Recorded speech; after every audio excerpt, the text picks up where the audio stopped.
ಇನ್ನು ಸಿಂಹರಾಶಿ, ವೃತ್ತಿಯಲ್ಲಿ ತೊಡಕುಗಳು ಬರತಕ್ಕಂಥದ್ದು. ನಾವು ಮಾಡುವಂಥ ವೃತ್ತಿಯಲ್ಲಿ ಸ್ವಲ್ಪ ವಿಘ್ನಗಳು ಇವೆಲ್ಲ ಬರತಕ್ಕಂಥದ್ದು.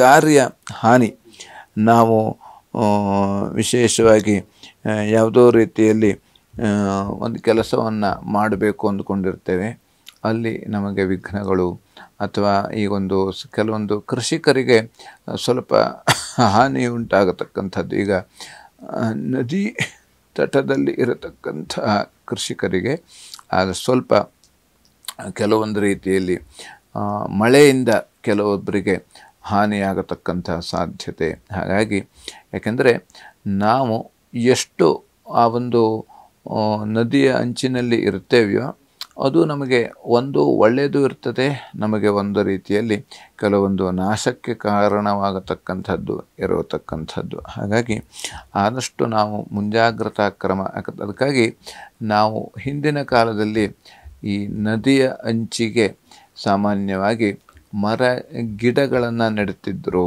ಅಂದರೆ ಯಾಕೆಂತಂದರೆ ಆ ನದಿಯ ರಭಸಕ್ಕೆ ಮಣ್ಣು ತೊಳೆದುಕೊಂಡು ಹೋಗಬಾರದು, ಮತ್ತು ಆ ನದಿ ನೀರು ಆದಷ್ಟು ನಮ್ಮ ಒಂದು ತೋಟ ಅಥವಾ ಗದ್ದೆಗೆ ಬರಬಾರದು. ಆ ಒಂದು ದೃಷ್ಟಿಯಿಂದ ನಮಗೆ ಮಣ್ಣಿನ ಸವೆತವನ್ನು ಅದು ಕಡಿಮೆ ಮಾಡಲಿಕ್ಕಾಗಿ ಆ ಒಂದು ಸಸಿ ಗಿಡವನ್ನು ನೆಡುತ್ತಿದ್ದರು.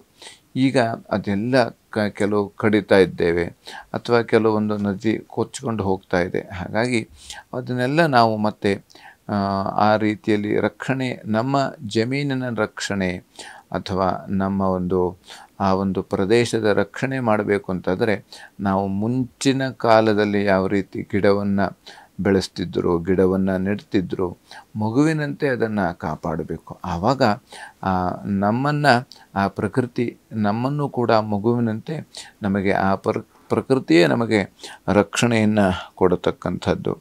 ಆದರೆ ಕೃಷಿಕರಿಗೆ ಕೆಲವೊಂದು ರೀತಿಯಲ್ಲಿ ಅನುಕೂಲ ಇರತಕ್ಕಂಥದ್ದು, ಬಂಧುಗಳಿಂದ ಸಹಕಾರ ಸಿಗತಕ್ಕಂಥದ್ದು, ಹಾಲು ಮಾರಾಟಗಾರರಿಗೆ ಅನುಕೂಲ, ಮತ್ತು ಹಾಲಿನ ಉತ್ಪನ್ನ, ಬೆಣ್ಣೆ ತುಪ್ಪದ ವ್ಯಾಪಾರಿಗಳಿಗೆ ಇರ್ಬೋದು, ಅಥವಾ ವಿಶೇಷವಾಗಿ ತಂಪು ಪಾನೀಯ ಅಂಗಡಿಯವರಿಗೂ ಕೂಡ ಇವತ್ತಿನ ದಿವಸ ವಿಶೇಷವಾಗಿ ಅನುಕೂಲ ಇರತಕ್ಕಂಥದ್ದು. ಆದ್ದರಿಂದ ನಾವು ಗಣಪತಿಗೆ ಬೆಲ್ಲವನ್ನು ಅರ್ಪಣೆಯನ್ನು ಮಾಡತಕ್ಕಂಥದ್ದು, ಅಥವಾ ಗಣಪತಿಗೆ ಗರಿಕೆಯನ್ನು ಕೊಡತಕ್ಕಂಥದ್ದು ಬಹಳ ಶ್ರೇಷ್ಠ.